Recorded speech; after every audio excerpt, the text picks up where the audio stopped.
Rashid host ڈونگی سنہوٹ سیاسی توجہ کا مرکز صدر مسلم لیگ نون آزاد کشمیر شاہ غلام قادر کی ڈونگی سنہوٹ نائب صدر ضلع کوٹلی حاجی رشید کے گھر آمد پر ان کا پھولوں کی پتیاں نچھاور کر کے اور گلے میں مالا ڈال کر استقبال کیا گیا۔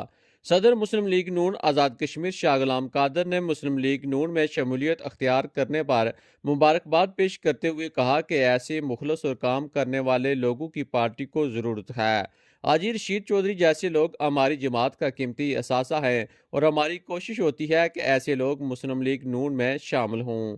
نائب صدر مسلم لیگ نون ضلع کوٹلی حاجی رشید نے صدر مسلم لیگ نون آزاد کشمیر شاہ غلام قادر، سابقہ وزیر بلدیات و سینئر رہنما مسلم لیگ نون راجہ نصیر احمد خان، سابقہ ٹکٹ ہولڈر چیئرمین راجہ ریاست خان، صدر ضلع کوٹلی راجہ ادری سیاد، صدر حلقہ سینسا ڈاکٹر وسیق، جنرل سیکرٹری سردار مظہر محبوب ایڈوکیٹ محمد صابر، نوجوان رہنما طیب ریاست راجہ عمران عدالت سمیت دیگر آنے والے تمام مہمانوں کا شکریہ ادا کیا اور کہا کہ جس طرح صدر جماعت آج یہاں تشریف لائے، امید ہے وہ اسی طرح اپنے دل و دماغ میں یاد رکھیں گے اور ہمارے علاقے کے مسائل کو بھی حل کرنے میں اپنا کردار ادا کریں گے۔ سے پہلے تو مسلم لیگ نون آزاد کشمیر کے صدر شاہ غلام قادر صاحب، پورا دن آپ کا کوٹلی میں مصروف ترین دن رہا، اور یہاں پر جس گھر میں آج آپ تشریف لائے ہیں 2 ماہ قبل یہاں پر ایک بڑا سیاسی پروگرام کا انعقاد کیا گیا، اور راجہ نصیر صاحب نے اس پروگرام میں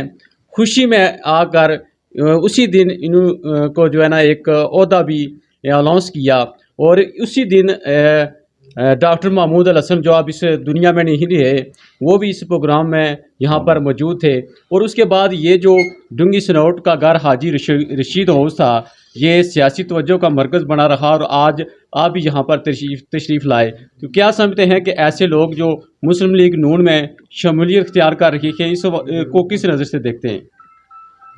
بہت شکریہ آپ کا۔ سب سے پہلے تو میں اپنے لیے اعزاز کی بات سمجھتا ہوں کہ حاجی رشید صاحب کے گھر انہوں نے دعوت دی اور ہم یہاں پہ پہنچے۔ حاجی رشید صاحب ہمارے پارٹی کے نائب صدر ہیں، راجہ نصیر احمد خان صاحب۔ انہوں نے مجھے کہا کہ وہاں چلنا ہے، اور پچھلے دنوں یہ یہاں ہمارے ساتھ جماعت میں شامل ہوئے۔ مسلم لیگ میں ہم ہمیشہ کوشش کرتے ہیں کہ ایسے وزردار، عزت دار، احترام کے قابل لوگوں کو ہم دعوت دیں، اور انہوں نے ہماری دعوت قبول کی۔ تو آج میں ان کے پاس ان کو شکریہ ادا کرنے کے لیے حاضر ہوا ہوں، ان کو ویلکم کرنے کے لیے حاضر ہوا ہوں، اور ہمیں امید ہے انشاءاللہ تعالی جو توقعات ان کو جماعت کے ساتھ ہیں وہ بھی ہم کوشش کریں گے کہ اس کو پورا کریں۔ جو ہماری توقعات ہیں انشاءاللہ تعالی وہ پوری کریں گے، تو مل جل کے انشاءاللہ جماعت کی ترقی کے لیے، اس علاقے کی ترقی کے لیے، تعمیر و ترقی کے لیے، اس علاقے کے سیاسی فضا کو بہتر بنانے کے لیے ان کی جو خدمات ہیں اس سے ہم استفادہ کریں گے۔ پاکستان میں اس وقت مسلم لیگ نون کی طرف لوگوں کا جو رجحان ہے وہ بڑھ رہا ہے، کیا جو فروری میں الیکشن ہونے جا رہی ہیں اس کے جو اثرات ہیں آزاد کشمیر میں بھی اس کے اثرات مراتب ہوں گے؟ یہ ضرور ہوں گے۔ ہم پاکستان میں انتخابات کی تیاری کر رہے ہیں، آزاد کشمیر سے بھی ہم بھرپور طریقے سے انشاءاللہ تعالی اس مہم میں حصہ لیں گے۔ پاکستان مسلم لیگ نون آزاد کشمیر جو ہے اس کا ہر کارکن، ہر عہدیدار، ہر ایم ایل اے، ہر جو ڈسٹرکٹ کونسل کا ممبر ہے، کوئی بلدیہ کا ممبر ہے، کوئی یونین کونسل کا ممبر ہے، کوئی چیئرمین ہے، وہ سب کے سب جو ہیں وہ انشاءاللہ تعالی پاکستان کے انتخابی مہم میں اپنے قائد کے سنگ ہوں گے اور پاکستان میں اپنی کامیابی کو یقینی بنائیں گے۔ اور آپ نے دیکھا ہے کہ اس کا اثر جو ہے پوری دنیا میں، امریکہ میں کوئی صدر بن جائے تو اس کا اثر پوری دنیا پہ پڑتا ہے۔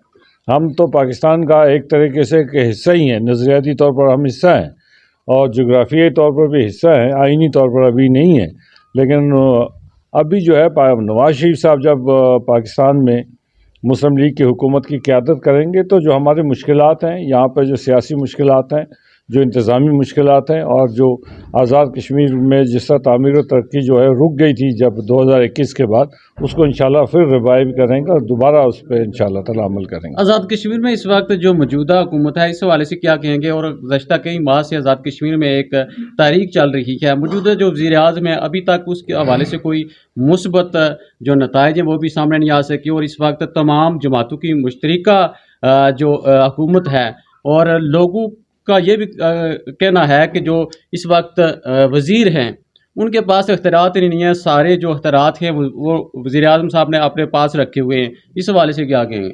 لیکن ایک بات تو یہ ہے کہ یہ آزاد کشمیر جو تحریک چل رہی ہے بجلی کے حوالے سے زیادہ، تو اس پہ ایک وزراء کی کمیٹی ہے، اور وہ کمیٹی کے ساتھ پہلے تو مذاکرات ہی نہیں ہو رہے تھے، تب خوشائند بات ہے کہ مذاکرات ہو رہے ہیں.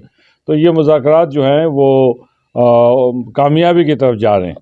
تو اس لیے ابھی تھوڑا سا انتظار کر لیتے ہیں، 5-10 دنوں میں شاید اس کا کوئی نتیجہ نکل آئے گا. تو جہاں تک وزراء کے، اگر وزراء کے کوئی کہتا ہے کہ ان کے پاس اختیار نہیں ہے، تو میں نہیں سمجھتا کوئی بے اختیار وزیر رہا ہوگا. میں بھی وزیر رہا ہوں، راجہ نصیر صاحب بھی وزیر ہیں. تو اختیار تو خود لینا پڑتا ہے. یہ وزراء کے اوپر ہے کہ وہ کتنے طاقت کا استعمال کرتے ہیں، اور جو رولز آف بزنس میں وزراء کی طاقت ہے اس کو کوئی چھیڑ نہیں سکتا. اس لیے میں نہیں سمجھتا ہوں کہ کوئی یہ تھوڑی سی ایسے ہی ایک بات چل نکلی ہے. لیکن ہمارے وزراء جو ہیں، میں سمجھتا ہوں جو بھی وزیر ہوں گے ان کے پاس اپنے وزارتوں کے اختیارات جو ہیں رولز آف بزنس کے تحت ان کو حاصل ہیں. مسلم لیگ نون کی حکومت میں جو اس وقت وزارتیں تھیں وہ 16 تک محدود تھی. ابھی آپ کیا سمجھتے ہیں کہ جو بڑھا دی گئی ہیں یہ ضروری تھا یا اس حوالے سے؟ نہیں، بڑھانے اور اس کی بات نہیں. جب ہماری حکومت تھی اس وقت بھی ہم شاید 28 یا 29 وزراء تھے جب مسلم لیگ نون کی حکومت تھی.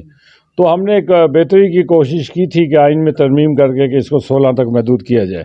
لیکن ہم نے دیکھا 16 وزراء کی وجہ سے 2 سال میں 2 وزیر اعظم تبدیل ہوئے.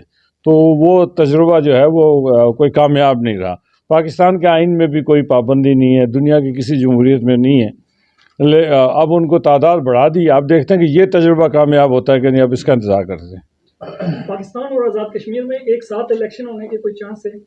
مجھے تو نہیں لگتا، مجھے نہیں. اچھا، آپ کا یہ جو کوٹلی کا دورہ تھا یہ سیاسی تھا، نجی تھا، یا اس کے کوئی اور اغراض مقاصد تھے؟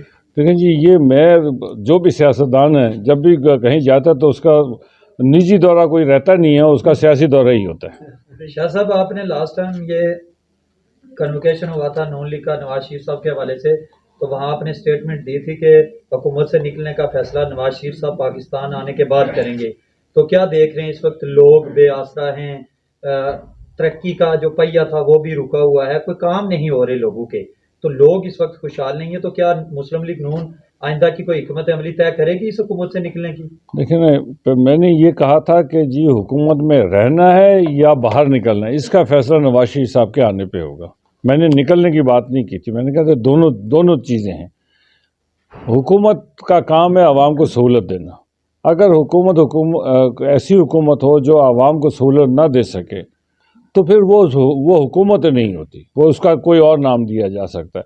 تو ابھی پاکستان کے الیکشنز کا انتخابی مہم شروع ہو رہی ہے اور ہم سارے اسی میں مصروف ہیں. اگلے چند دنوں میں امام محمد نواز شریف صاحب کے ساتھ ہمارے جو مرکزی عہدیداران اور پارلیمانی پارٹی کی میٹنگ ہوگی، تو اس میں تمام موضوعات پہ گفتگو ہوگی اور اس کے بعد پالیسی بنائیں گے کہ ہم نے کیا یہ جو ترجمان ہیں اس وقت حکومت کے، انہوں نے فاروق اعظم جو سابق وزیر اعظم ہیں، آپ کے پارٹی کے سابق ایڈ بھی رہے ہیں، ان کو کافی تنقید کا نشانہ بنایا اور انہوں نے کہا کہ مچھلی اس وقت تیلاب کے اندر نہیں ہے اور تڑپ رہی ہے. تو انہوں نے جو سٹیٹمنٹ دی تھی کہ بیساکھیوں کے اوپر حکومت ہے، اس حوالے سے جو ماجد خان نے بیان دیا، کیا کہنا چاہتے ہیں ایز اے پارٹی عہدیدار، چونکہ وہ لیگی رہنما بھی ہیں فاروق اعظم؟ فاروق اعظم صاحب صدر رہے مسلم لیگ کے، میں ان کے ساتھ جنرل سیکرٹری رہا ہوں، قابل احترام ہے. اور انہوں نے بھی اپنی طرف سے اسٹیٹمنٹ دی ہے، ماجد خان نے بھی اپنی طرف سے اسٹیٹمنٹ دی ہے. تو اس لیے یہ ایسی صورتحال پیدا نہیں ہونی چاہیے. کبھی بھی آزاد کشمیر میں احترام کا ایک رشتہ ہے، ہمیشہ سیاست میں رہا ہے، اور یہ احترام کا رشتہ جو ہے وہ برقرار رہنا چاہیے. اور بہت ساری باتیں ہم نے بغیر پریس کو اور میڈیا کو بتائے کچھ چیزیں کی ہیں، تو اس کے بعد آپ نے دیکھا ہوگا کہ ابھی تک اس کے بعد بہت ساری چیزیں جو ہیں وہ رک گئی ہیں. تو جو خوشائند بات ہے، کشمیر کے لوگوں کو کوئی خاص پیغام؟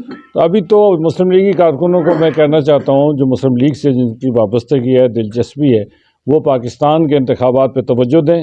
اور یہ 2 مہینے کی بات ہے، 2 مہینے کے بعد پھر انشاءاللہ تعالیٰ بہت ساری چیزیں جو ہے کچھ ہمارے علم میں ہے، کچھ خدا کے علم میں ہے، کچھ نہ کچھ بہتری کی امید جو ہے آزاد کشمیر میں بھی نظر آئے گی. ٹھیک ہے.